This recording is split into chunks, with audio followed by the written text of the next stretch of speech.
जाओ पहले कंटेस्टेंट को ले आइए, कम ऑन। चलो चलो आ जाओ नेक्स्ट।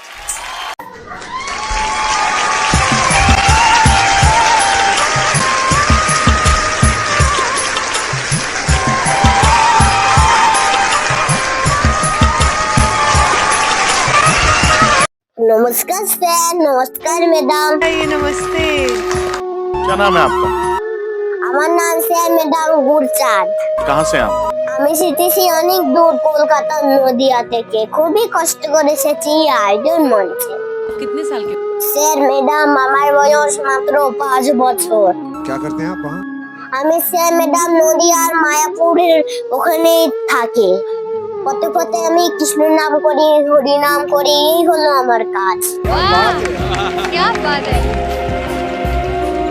এক সময় আমাদের সেই নিতাই গৌর আমাদের ওই নদিয়ার পথে পথে হরিনাম বিলিয়েছিলেন, তাই আমি হরিনাম করে কীর্তন করি। और आप गाना सीखते? আমি স্যার ম্যাডাম কোনো জন্য গান শিখিনি, আমি হরিনাম করি আর কৃষ্ণ নাম করি। सही बात है। क्या बात? আর এর আগে কখন আমি আইডল মঞ্চে অডিশন দিলি, এটাই হলো আমার প্রথম অডিশন। अच्छा, आपकी लाइफ का पहला आप किसी रियलिटी शो में ऑडिशन दे रहे হ্যাঁ ম্যাডাম, এটাই হলো আমার প্রথম অডিশন। আমি এর আগে কখনো আইডল মঞ্চে আসতে পারিনি। हैं? वाओ। तो अभी तक क्यों नहीं दिया आपने ऑडिशन? আমি এর আগে কখনো টাকার অভাবে এত বড় আইডল মঞ্চে আমি অডিশন দিতে পারিনি। मेरे दिल से ये दुआ है कि आपको इस स्थिति में कभी फिर से होना ना पड़े। তারপর স্যার ম্যাডাম আমি ভিক্ষা করে টাকা জমিয়ে আইডল মঞ্চে আসি। देखिए, एक बात तो आपको ये बात हमें बतानी पड़े, और वो दिन दूर नहीं है कि लोगों का नज़रिया आपके लिए बदल जाएगा और एक सुपरस्टार के रूप में आपको दुनिया ज़रूर देखेगी, बिकॉज इंडियन आइडल ने आपको वो मंच दिया है। ये पोटली में क्या रहा है? আমার এই পুল্লিতে কি থাকবে ম্যাডাম বলুন? আমি তো একজন কৃষ্ণ নামের ভিখারি, আমার এই পুল্লিতে তেমন কিছুই নেই। আমি যে ভিক্ষা করি সেই শূন্য খাবার আছে, আর আমার সেই ভগবান শ্রীহরি তার একটি ছবি আছে। बहुत सही, बहुत सही। आप यहाँ क्या करने आए? আজ এসেছি স্যার ম্যাডাম এই আইডল মঞ্চে। আমার গৌর নিতাই সেই নবদ্বীপে গিয়েছিল, সেটা নিয়ে তোমাদের একটি গান শোনানোর জন্য। अच्छा। তার আগে আমি কিছু আমার এই গরিব হওয়া নিয়ে কিছু বলতে চাই। बिल्कुल बिल्कुल। স্যার ম্যাডাম আমি অনেক ছোটবেলা থেকে মায়াপুরের মন্দিরের সামনে বসে ভিক্ষা করি। क्यों क्यों ऐसा? क्यों ऐसा? কেননা স্যার ম্যাডাম এই পৃথিবীতে আমার মা বাবা আপন বলতে কেউ নেই। क्या? তারা হয়তো আমাকে কোনো রাস্তার পাশে ফেলে দিয়েছিল। अरे बाप। তারা আমাকে কেন রাস্তার মাঝে ফেলে দিয়েছিল, আমি তাদের কি দোষ করেছি? আমি তো একজন ছোট অবশিশু, আমি তো তাদের কাছে কিচ্ছু চাইনি। सही बात है। আমি তাদের কাছে থেকে কিচ্ছু চাইনি, আমি চেয়েছিলাম তারা আমাকে একটু কোলে নিক, কিন্তু তারা হয়তো আমাকে ছেলে বলে কখনোই মানেনি।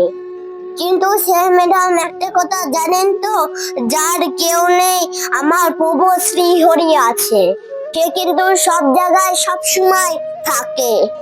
হয়তো আমরা তাকে কোনোদিনও দেখতে পাই না, কিন্তু সে আমাদের মধ্যেই থাকে। मुझे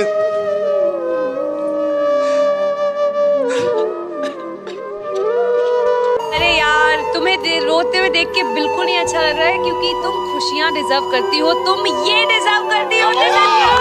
হয়তো আমার সেই শ্রী হরির জন্য সেদিন আমি বেঁচে গিয়েছিলাম। আমি মায়াপুরের মন্দিরের সামনে ভিক্ষা করে খাই। সে প্রভুর যদি দয়ামা নাই থাকতো তাহলে আমি বেঁচেই থাকতাম না।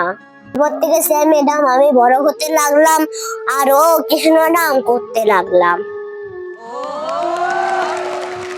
সে প্রভু আমার এই জীবনটা আমাকে ফিরিয়ে দিয়েছিল। একটা কথাই আছে, ডাকে হরি মারে কে।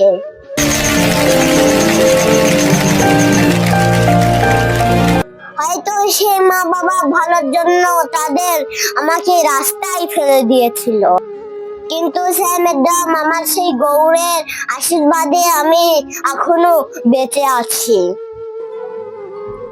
আজ স্যার ম্যাডাম আমার সেই শ্রী হরির জন্য আজকে আমি এই এত বড় আইডল মঞ্চে আসতে পেরেছি। मेरे दिल से ये दुआ है कि आपको इस स्थिति में कभी फिर से होना ना पड़े। आप प्लीज मत रोइए, आपको दुनिया की सारी खुशियां मिले, आपके जितने भी गम हैं वो सारे दूर हो जाएं। मैं नेहा कक्कर दिल से बोल रही हूँ कि मैं ही नहीं पूरा भारत देश अब से आपका फैन होगा। क्या बात है, वाह वाह वाह, क्या बात है। আজকে স্যার ম্যাডাম এই আইডল মঞ্চে সবাইকে আমি একটা কথাই বলতে চাই, কোন শিশুকে রাস্তার মাঝে ফেলে দেবেন না, তাহলে আমার মতো অনাথ হয়ে ঘুরে বেড়াবে। बहुत सच्चे लोग होते हैं ना मेरा কিন্তু স্যার ম্যাডাম আমি তো বেঁচে আছি, আমি মা বাবা স্নেহ আদর ভালোবাসা কখনোই কিচ্ছু পাইনি। একটা ছেলে মা বাবা ছাড়া কত কষ্ট আমি সেটাই জানি। से घिनौना काम कोई कर ही नहीं सकता। यहाँ आप आए हो, सबसे पहले गाना शुरू करने से पहले आपसे मैं गले मिलना। হয়তো স্যার ম্যাডাম সে আগের জন্মে এটা আমার পাপ, না হলে আমি কেন এই জন্মে এত বড় সাজা পাবো? अरे रे रे ऐसा नहीं होगा। তাই স্যার ম্যাডাম আমার কোনো দুঃখ নেই, আমার কাছে আমার সেই গৌর নিতাই আছে। যার গৌর নিতাই আছে তার কি কোনো দুঃখ হতে পারে? राइट। তাই স্যার ম্যাডাম এই আইডল মঞ্চে অনেক স্বপ্ন ও আশা নিয়ে তোমাদের সামনে দাঁড়িয়েছি, তোমরা সবাই আমাকে একটু সাহায্য করবেন। आपका जो सपना है, अगर आप सच्ची मन से देते हैं वो सपना और आप उतने काबिल हैं वो सपना देखने के, तो डेफिनेटली हम आपको आगे लेके जाएंगे। ये पक्का वादा है, अगर आप डिजर्व करते हैं तो। वाह, और ये जो आपने ये सूट बूट जो पहना है एज ए फॉर्मल, क्या बात है, इतना तैयार होके आए हो, वेरी नाइस। আর এই যে ম্যাডাম এই ড্রেস এইটা আমি ভিক্ষা করে খুব কষ্ট করে কিনে তারপর আমি এই আইডল মঞ্চে এসেছি। হয়তো ছিঁড়া জামা কাপড় ফাটা জিনিস পরে আসলে আমাকে আইডল মঞ্চে অডিশন দিত না। क्या बोल रहे हो? তাই স্যার ম্যাডাম তোমরা সবাই একটু আশীর্বাদ করবেন যেন আমি এইভাবে সবার মাঝে কৃষ্ণ নাম দিলাতে পারি। तुमने बहुत सही प्लेटफॉर्म चुना है, बिकॉज इससे बड़ा देश का कोई प्लेटफॉर्म नहीं है। तो हमारा आशीर्वाद, हमारा प्यार গানটি শুনুন, খুব ভালো লাগবে। आज पूरा देश तुम्हें देख रहा है और मुझे पता है कि सबकी दुआएं अभी ना आपके ऊपर है। एवरीबडी सिंग विनीत तू गा दे, विनीत तू गा दे, विनीत तू गा दे। তোমাদের সবাইকে রোলাঞ্জালি, আমি আমার গান শুরু করছি। নমস্কার। ऑल द बेस्ट, बहुत अच्छे से गाओ। গৌরিনী তাই এসেছে,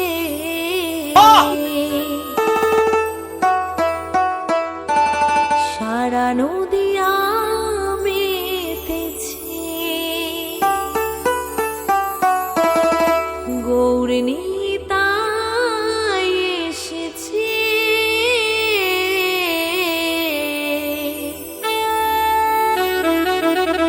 সারা নদিয়া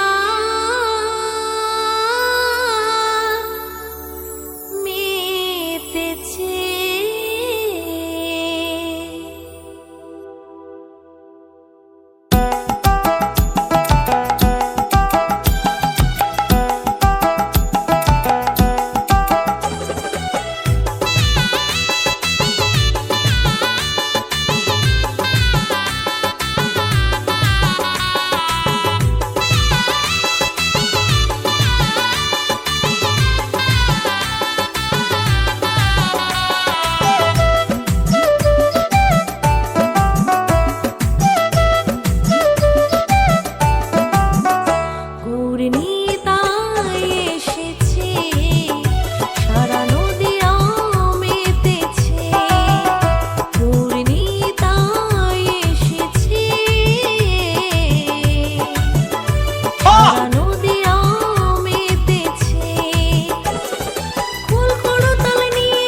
एक तो ये गाना जिसका गाना आपने चुना है कंपैरिजन तो होगा ही जरूर. I think I was very lucky कि नुसरत साहब की जो लास्ट एल्बम थी वो कच्चे धागे थी जो मेरी फिल्म की. एक्सप्रेशंस बिल्कुल दिल से निकले and it was amazing. For more updates, subscribe to our channel, click the show links and enjoy watching the videos.